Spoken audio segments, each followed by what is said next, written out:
Understanding, it's an abomination, unpacking its meaning and usage. Hello, everyone. Welcome back to our channel, where we make English language learning easy and fun for you. In today's video, we're diving into a phrase that might sound a bit dramatic but is quite useful in expressing strong disapproval or disgust. It's an abomination. Stay with us as we break down its meaning, origin, and how you can use it in everyday conversations. Let's get started.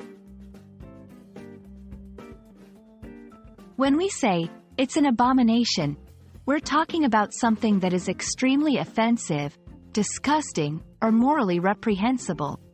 This phrase is often used to express a very strong form of disapproval or disdain towards something. It's not a light term. It packs a punch and conveys a deep level of disgust. The word abomination has its roots in religious and historical texts, where it was used to describe acts or objects that were considered deeply offensive to moral, religious, or cultural sensibilities. Over time, its usage has expanded beyond religious contexts to include anything broadly considered to be horrendously bad or displeasing. 1. Expressing strong disapproval. Use it when you want to express that something is unacceptable or deeply offensive to you.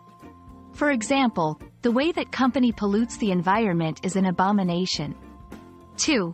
Discussing moral or ethical issues. It can be used in debates or discussions about moral or ethical concerns. Saying, "This policy is an abomination," can emphasize your strong moral objection to it.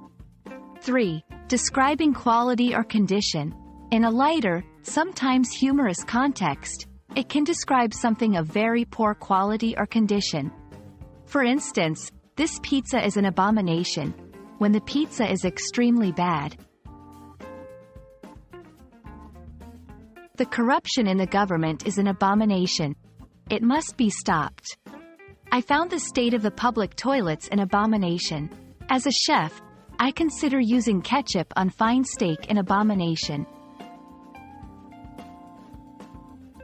We hope this video has shed some light on the phrase, "it's an abomination," and how you can use it to express strong disapproval or disgust.